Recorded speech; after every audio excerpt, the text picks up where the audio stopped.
Before we wrap up today, I am being joined by Kathleen LaValle, the president and CEO of Dallas Casa, court-appointed special advocates, a nonprofit that helps abused and neglected children here in North Texas.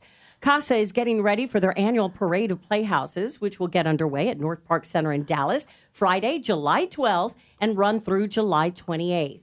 The event benefits the work that Dallas Casa does, and I've invited Kathleen today to tell us all about the event, but also about the incredible work that Casa does to help the most vulnerable here in our community. Kathleen, welcome to the program. Thanks for having me. Before we talk about Parade of Playhouses, for someone not familiar with the work of Dallas Casa, court-appointed special advocates, what do you want them to know about what you guys do day in and day out to help the most vulnerable in our community? Sure.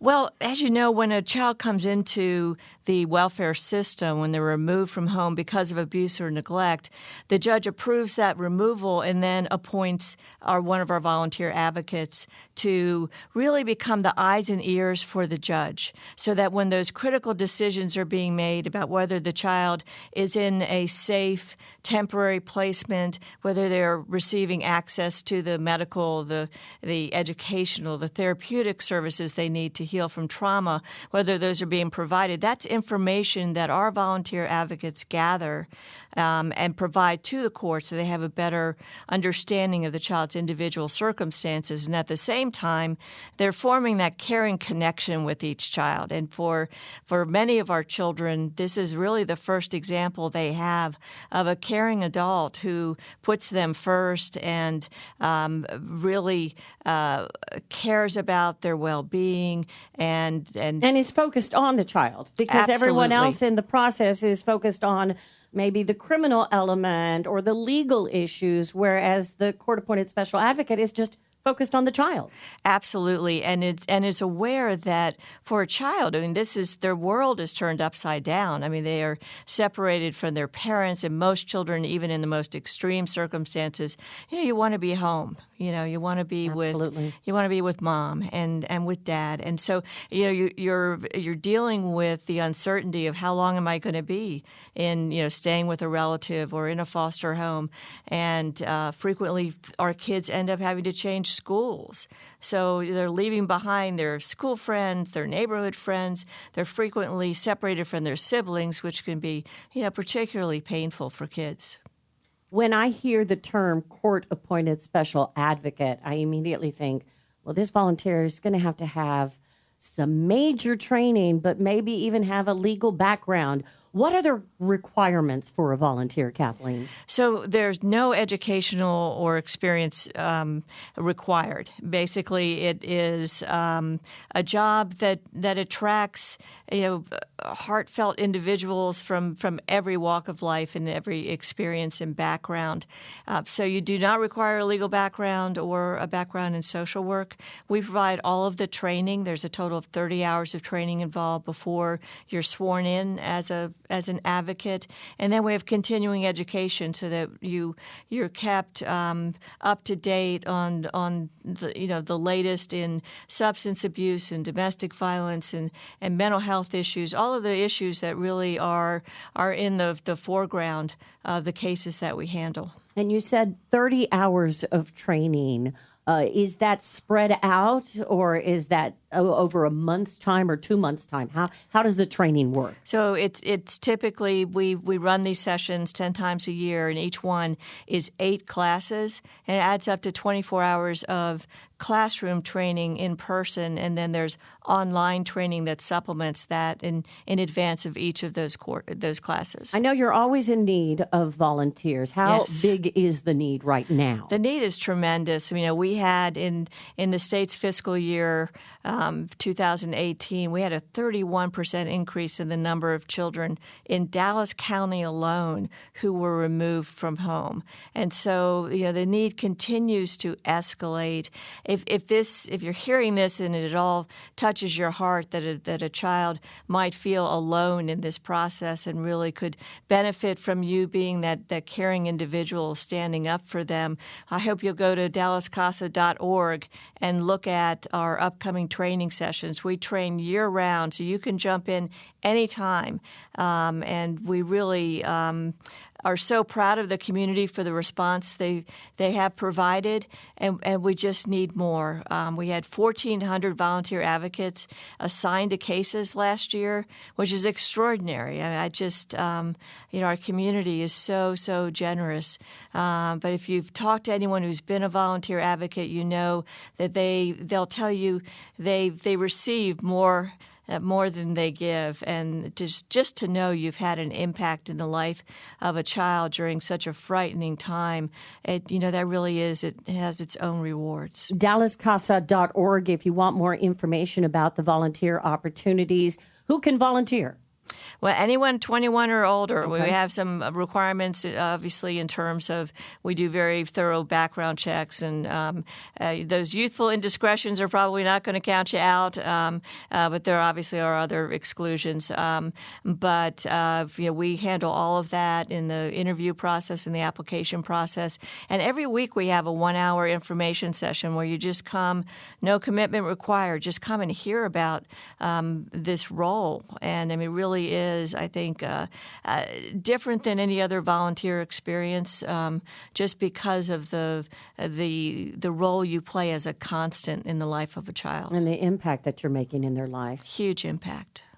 I hear over and over from your volunteers that they never thought that they would be able to do it because they had full-time jobs. And yet the majority of your volunteers do have full-time jobs and are CASA court-appointed special advocates. Absolutely. I mean, we are particularly lucky in the Dallas community that we have the majority, I would say, over 75% are full-time employed. And we also just have a range of ages. I'm just so proud of those 30-year-olds. We have as many 30-year-olds as we do 60 and above, which is extraordinary.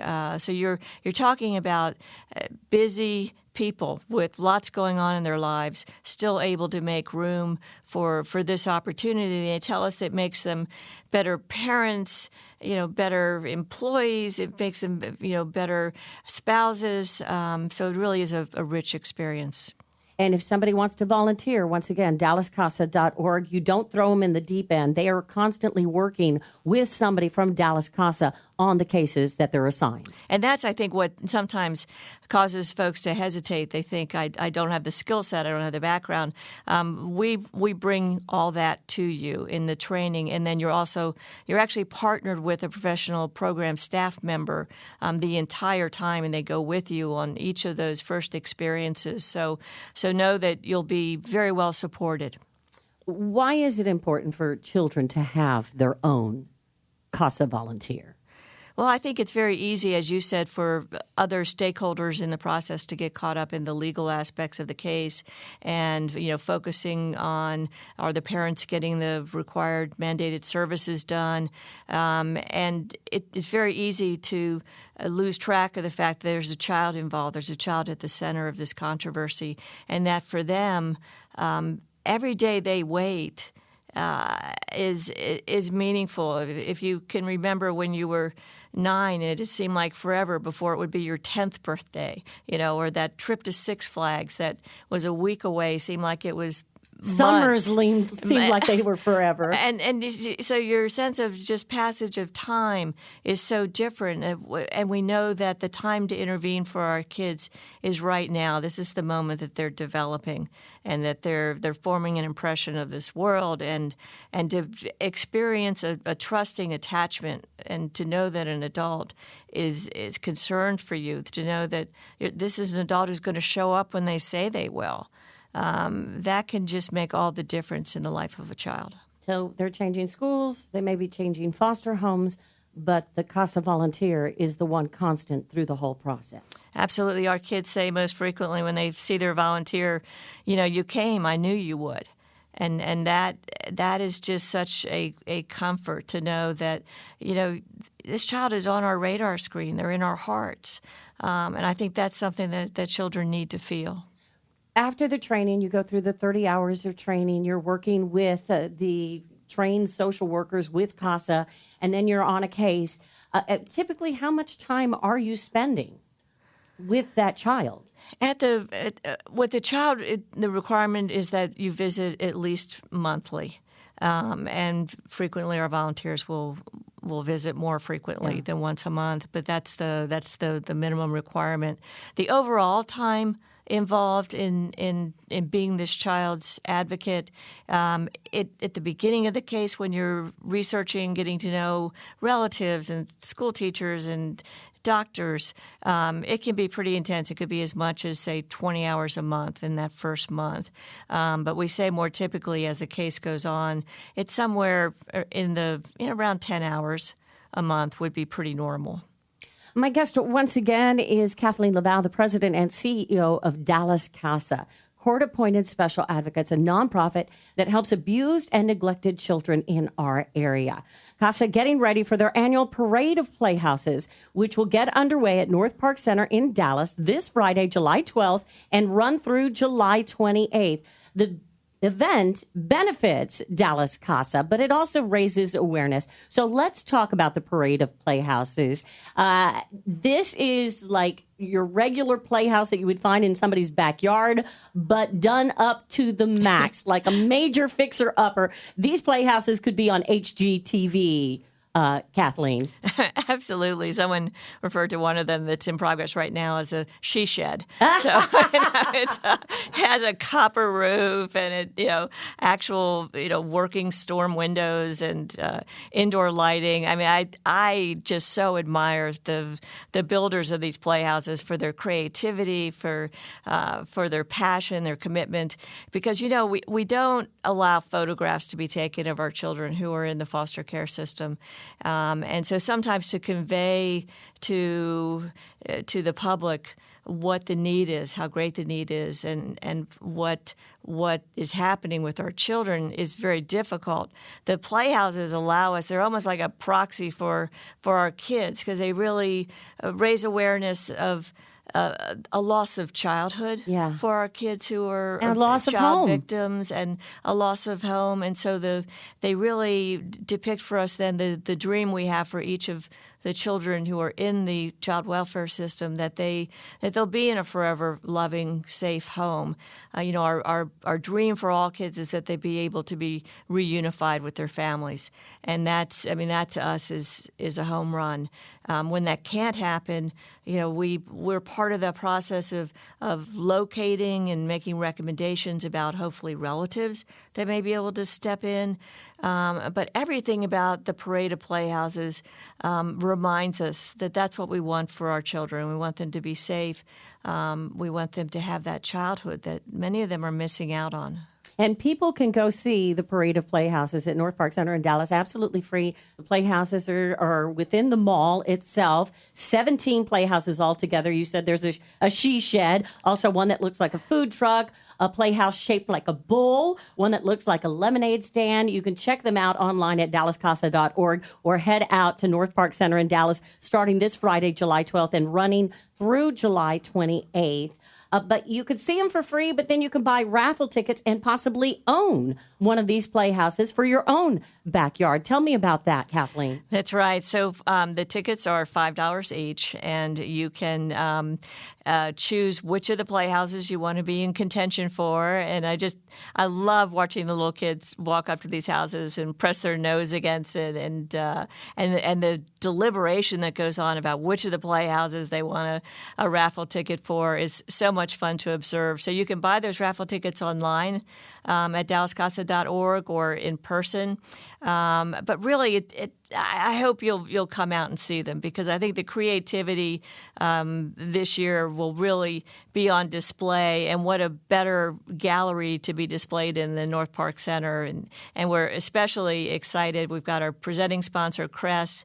They have a house that will be on display as well, and our Grand Marshal, KDC, helped us recruit many of these builders and architects this year. So I think it's just going to be a spectacular year. And it's one for $5, one raffle ticket for $5, and 5 for $20. And you pick the playhouse that you want to be in contention for. And it's incredible because everybody has a chance to win. This isn't a silent auction or a bidding where only somebody of means gets to take home one of these playhouses. This is open to the general public. And we've had so many great stories come out about who the winners are. And it's just, I love the day. We do the raffle on Sunday afternoon at NorthPark on the last day, July 28th, and at 4 o'clock. And I just love, we're surrounded by little kids who all know in their heart of hearts they're going to win. And we've had some fun years where we've had, several of the winners were actually in attendance, which is especially exciting. Find out more about the Parade of Playhouses at dallascasa.org. You can get your raffle tickets, once again, 1 for $5 or 5 for $20, dallascasa.org.